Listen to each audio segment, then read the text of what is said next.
Hello and welcome back, my African bobsledders. How you doing today? It's Chris here, and we're playing Double HP Moabs on Monkey Lane. The simplest, easiest map in the game overall. It's fun, it's cool, it's good.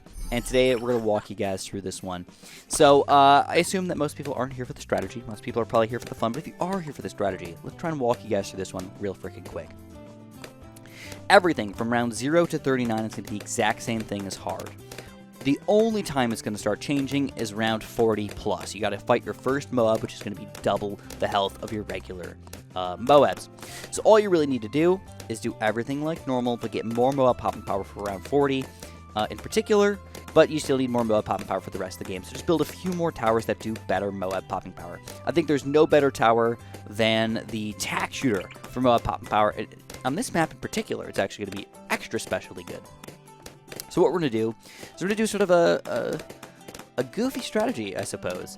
We're actually going to start off, we're going to get a quick village over here. We're going to pop in a couple different tack shooters for ourselves. We're going to go for a mostly primary monkey sort of half-cash strategy, or not half-cash, double HP Moab strategy for ourselves. It should work out in our favor. I don't think that anything could really go all that wrong. We're still going to end up popping a Heli Paladin here, all that good stuff, eventually. Quincy is a very, very good tower, but you know what? He actually is not as good as you probably want him to be in the early part of the game here. He's not exactly like a pro. You know, he's just like, alright. Later on in the game, once he reaches level 20, he gets very, very beastly, but up until that point, he's just alright. So the first thing we're going to do, believe it or not, guys, we're actually going to go for a monkey commerce village here. This is going to make everything cheaper for us for the rest of the game in this range right here. We're also going to go for a top path village that's just going to make everything just that much better. But for now, let's at least get a nice camo detecting, fairly strong crossbow with quick shots here. Alright, highly recommend these guys, by the way. Don't forget, even if you do lose some lives, it's not that big of a deal. We've got 100 lives here to work with, so let them go by. I think a lot of people, they think that you need to keep those lives, or you need to do weird things to keep them. Sometimes it's better off having a little bit harder early game and just absolutely dominating in the late game, which is my best recommendation. Have a rough early to have a super dominant late game, because it's better to lose on round 6 and say, oh, let's restart, than lose on round 79 and say, oh crap, I have to spend another 25 minutes replaying this entire map all over again, man, all over again. Alright, next thing, we're going to get bigger radius. We're just going to go jungle drums. We're going to go for that primary village already. I know I'm kind of pushing my luck at least a little bit here. You know, I'm kind of like going hardcore in the village here, which is not like a normal strategy. But don't worry about it. We'll be fine. One thing you're going to make sure you need to get is some lead pop power here for round 28. So, you know, let's just do it. We're going to pop our one tack shooter in here. We're going to go up to a 1, 2, and hot shots tack shooter with more tacks and even more tacks. Absolutely insane, by the way. But trust me on this. It's going to be really, really, really good. We got lead popping power now. No, we're doing like a weirder strategy than usual. Normally I just like kind of make it really, really simple. Today it's going to be a little bit weirder than usual. Yes. Quincy didn't have his exploding shot yet, so we didn't have lead popping power yet. Now we're going to go jungle drums. We're going to get primary training here.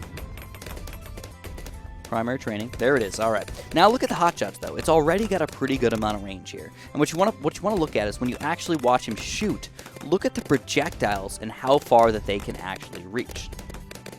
I think that's the important part for us. It's how far these projectiles are going to go. So, of course, you guys don't get to see it because we're popping the Bloons too fast, but eventually you will. The next thing is do you want to go for a primary training monkey village? I don't know, dude. I don't think it's worth it ever. Tier 1 upgrades for free. But when you really look at the price, I mean, you got 160, 110, 110. Imagine how many you'd have to build to actually make this worthwhile. It's just not worth it. Alright, so next thing we're going to build is we're going to get another tack shooter over here. We're actually going to go for hopefully 3 tack shooters in here at least. So 1, 2, and 3.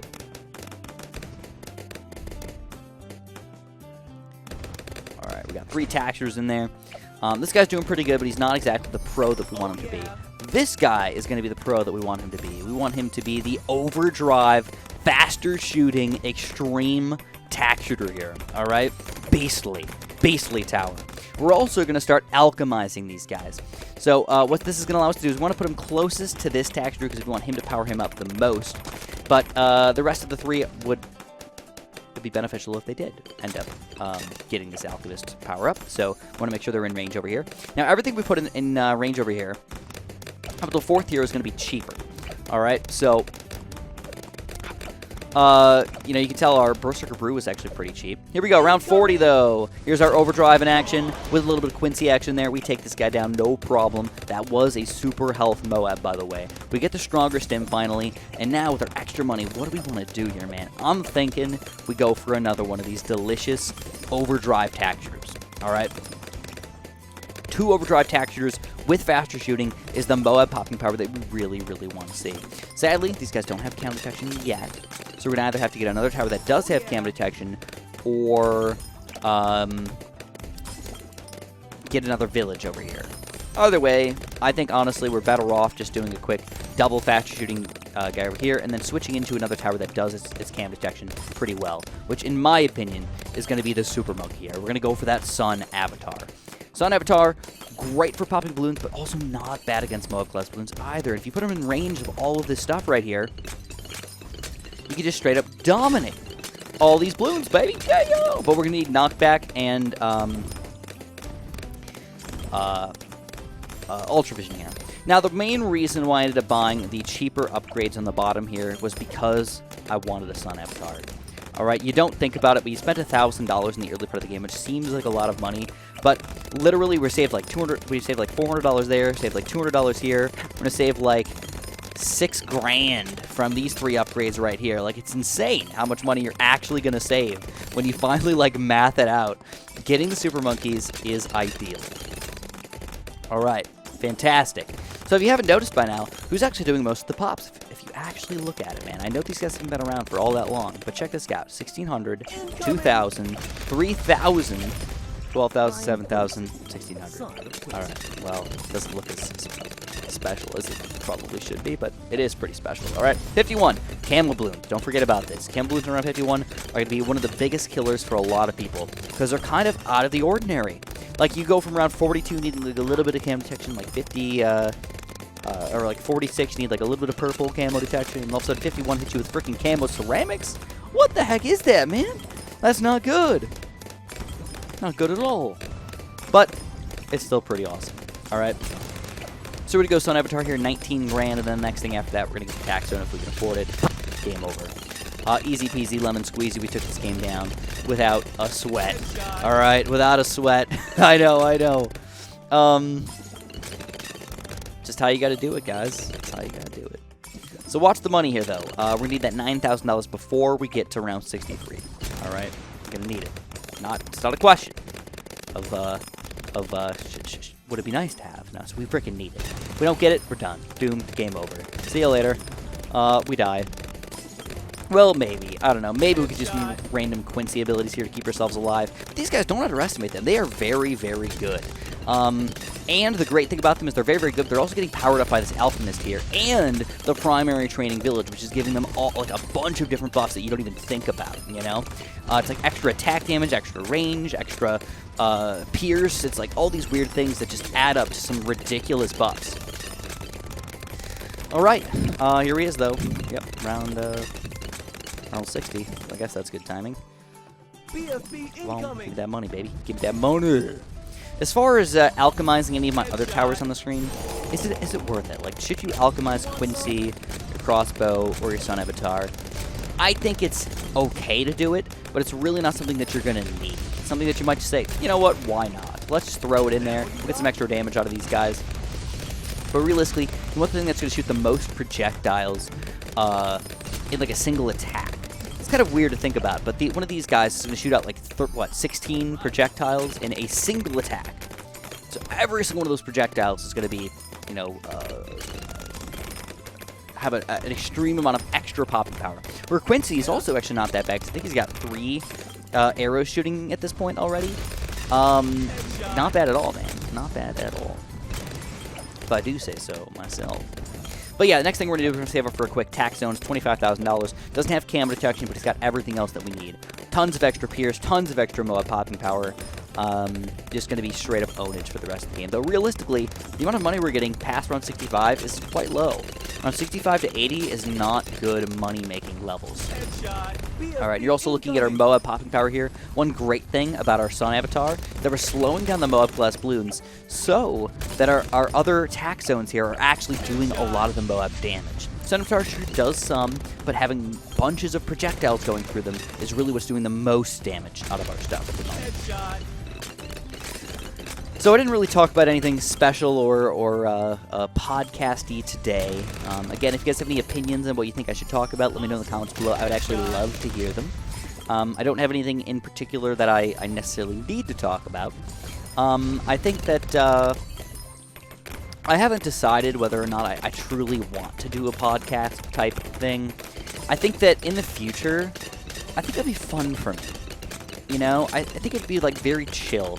I think that I wouldn't want to do something that I require hours upon hours upon hours of, like, hardcore research and all this other stuff. Just sort of it talks about opinions and or things that might be more on the thought-provoking side of things, where you can actually, I don't know how to put it to the best of my ability. There might not be an answer to yet. We might not actually know yet. And that maybe the smartest people in the world still don't know. We haven't done, not done the research, but maybe we can't even know yet with our current technology. One of the questions is the universe even real? I know that sounds really weird, but some people think that the universe may be basically a computer program. Just a projection. And that all of our experiences in this world may not even be real. We might literally be thinking that we're real, but just in a Sims-like simulation. Isn't that just crazy to think about? Like, those are kind of the interesting things that I think I would like to maybe give some thought to. And I don't want to give the answer, because there is no answer. I can give my thoughts, I can give my sort of, questions for you guys to think about, but I think the main goal of it would just to be thought-provoking, make you guys think about what the answer is. I think a lot of times people automatically assume, oh, well, the universe is obviously real, but what if we don't know, you know? So check this out, by the way. If you guys have not seen the Tack Zone in its true power here, you finally will get to see it. It is a very, very powerful tower. I love him. He's juicy. He's good. He's amazing. I probably should have gotten him before the Sun Avatar, but what you gonna do, man? He's good. He's real good. And he's especially good for these Moab levels, guys. I think that's the main reason that I wanted to get him. Double HP Moabs. You need as many projectiles as you can get, so, lower level super monkeys, sometimes heli pilots, ninjas, even some weirder, like, dart monkey action, stuff like that. Actually fairly good towers to use over here. Plus, I don't want to be boring when I'm doing my strategies. I want to give you guys a fairly easy strategy to pull off, but I don't want to make it so it's boring either, you know? I think that's the main thing for me. I don't want it to be boring. So we still have enough camo protection here, luckily. We did have both of our abilities ready just in case, but for this round, no problem there. Didn't even need to buy it, but honestly, at this point, if you've got a frickin' attack zone, you're probably best off buffing this guy every way you can. Just get that nice little 0-2 village. You don't need a 0-3, though. It already has automatic lead popping power, which I find to actually be weird. I think it probably shouldn't have that. You're probably alchemizing it, so you can probably get it through that, but it's not bad by himself, you know? Not bad at all.